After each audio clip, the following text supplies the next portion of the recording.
ಉಳ್ಳಾಲ ವ್ಯಾಪ್ತಿಯಲ್ಲಿ ಭಯೋತ್ಪಾದನಾ ಚಟುವಟಿಕೆ ನಡೀತಾ ಇದೆ ಎಂಬುದನ್ನು ಒಪ್ಪಲು ಸಾಧ್ಯವಿಲ್ಲ. ದೇಶದ್ರೋಹ ಮಾಡುವ ಮನಸ್ಸನ್ನ ಯಾರೂ ಬೆಂಬಲಿಸುವುದೂ ಇಲ್ಲ. ಯಾರಾದರೂ ದೇಶಕ್ಕೆ ದ್ರೋಹ ಮಾಡುವವರು ಎಂದು ಗೊತ್ತಾದಲ್ಲಿ ಐಎಯವರು ಮಾತ್ರವಲ್ಲ, ಊರವರೇ ಅವರನ್ನ ಬಿಡೋದಿಲ್ಲ ಎಂದು ಶಾಸಕ ಯುಟಿ ಖಾದರ್ ಹೇಳಿದ್ದಾರೆ. ಮಂಗಳೂರಿನಲ್ಲಿ ಸುದ್ದಿಗೋಷ್ಠಿಯಲ್ಲಿ ಮಾತನಾಡಿದ ಅವರು, ಐಎ ಅರೆಸ್ಟ್ ಮಾಡಿರುವಾತನ ಮನೆಯ ಮೇಲೆ ಲವ್ ಜಿಹಾದ್ ವಿಚಾರದಲ್ಲಿ ಮುತ್ತಿಗೆ ಹಾಕಿರುವ ವಿಎಚ್ಪಿ ನಡೆ ಪ್ರಚಾರ ಗಿಟ್ಟಿಸುವ ತಂತ್ರವಾಗಿತ್ತು. ಈ ಮೂಲಕ ಅವರು ಜನರಲ್ಲಿ ಗೊಂದಲವನ್ನ ಉಂಟು ಮಾಡುವ ಕಾರ್ಯವನ್ನ ಮಾಡ್ತಾ ಇದ್ದಾರೆ ಎಂದು ಐಎ ತನಿಖೆಯ ಸಂದರ್ಭದಲ್ಲಿ ಯಾರು ಮಾತನಾಡುವಂತಿಲ್ಲ.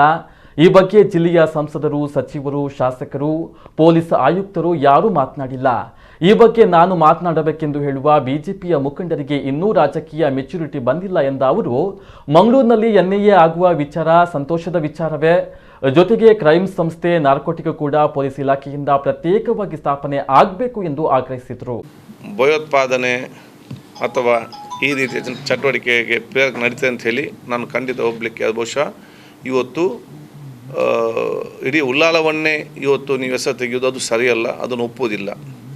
ಉಳ್ಳಾಲದಲ್ಲಿ ಬಹುತೇಕ ಎಲ್ಲರೂ ಕೂಡ ಅತ್ಯಂತ ಸೋದರ ಪ್ರೀತಿ ವಿಶ್ವಾಸ, ಪರಸ್ಪರ ಒಬ್ಬರನ್ನು ಪ್ರೀತಿಸಿಕೊಂಡು ಭಾರತೀಯರಾಗಿ ಭಾರತೀಯ ದೇಶಕ್ಕೆ ತಮ್ಮ ಜೀವನ ಕೊಡುವವರೇ ಬಹುಶಃ ನಮ್ಮ ಉಳ್ಳಾಲದಲ್ಲಿ ಇರುವುದು ನನ್ನ ಮನಸ್ಸು ನನಗಾಗಿ ಕಾಣ್ತದೆ. ಪ್ರತಿಯೊಂದು ವಿಚಾರದಲ್ಲಿ ಕೂಡ ಯಾಕೆ ಎಲ್ಲ ಇದರಲ್ಲಿ ಪರಸ್ಪರ ಒಬ್ಬರನ್ನು ಪ್ರೀತಿಸುವುದೇ ದೇಶ ಪ್ರೇಮ. ಇವತ್ತು ಆ ಬಡ್ಕಲ್ದವ್ರು ಬಂದು ಅಲ್ಲಿ ರಿಯಲ್ ಎಸ್ಟೇಟ್ ಅಂತ ಹೇಳಿ ಕೂತ್ಕೊಂಡು ಅವ್ರ ಜೊತೆ ಸೇರಿದವರು ಕೂಡ ಬಹುಶಃ ಅವತ್ತು ವಶಕ್ಕೆ ಬಂದ ವಿಚಾರ ಇವತ್ತು ಆಯಿತು. ಆವಾಗ ಅವರನ್ನು ಹಿಡಿದಾಗ ಅವರನಿಗೆ ಬಂದು ಯಾರು ಕೂಡ ಇಲ್ಲಂತ ಹೇಳಿಲ್ಲ. ಯಾಕೆಂತ ಹೇಳಿ ಯಾರು ತಪ್ಪಿಸಿ ದೇಶದ್ರೋಹಕ್ಕೆ ಯಾರು ಇವತ್ತು ಏನಾದರೂ ಕೆಲಸ ಪರಿಸ್ಥಿತಿ ಅದನ್ನು ಯಾರು ಕೂಡ ಶ್ರಮಿಸುವುದಿಲ್ಲ, ಅದಕ್ಕೆ ಯಾರು ಕೂಡ ಬೆಂಬಲ ಕೊಡೋದಿಲ್ಲ. ಅದಕ್ಕೆ ಕಠಿಣವಾದ ಶಿಕ್ಷೆಯನ್ನು ಇವತ್ತು ಕೊಡಬೇಕಂತ ಪ್ರತಿಯೊಬ್ಬರು ಹೇಳೋದು.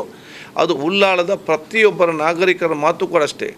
ದೇಶಕ್ಕಿಂತ ದೊಡ್ಡ ವಿಚಾರ ಇಲ್ಲ. ದೇಶಕ್ಕೆ ಯಾರಾದರೂ ದ್ರೋಹ ಮಾಡುವಂಥ ಒಂದು ಮನಸ್ಸು ಮಾಡಿದರೆ ಬಹುಶಃ ಅವರನ್ನು ಗೊತ್ತಾದರೆ ಐಎಯವರಲ್ಲ ಊರವರು ಅದನ್ನು ಬಿಡುವುದಿಲ್ಲ, ಅದನ್ನು ಒಪ್ಪೋದೂ ಇಲ್ಲ.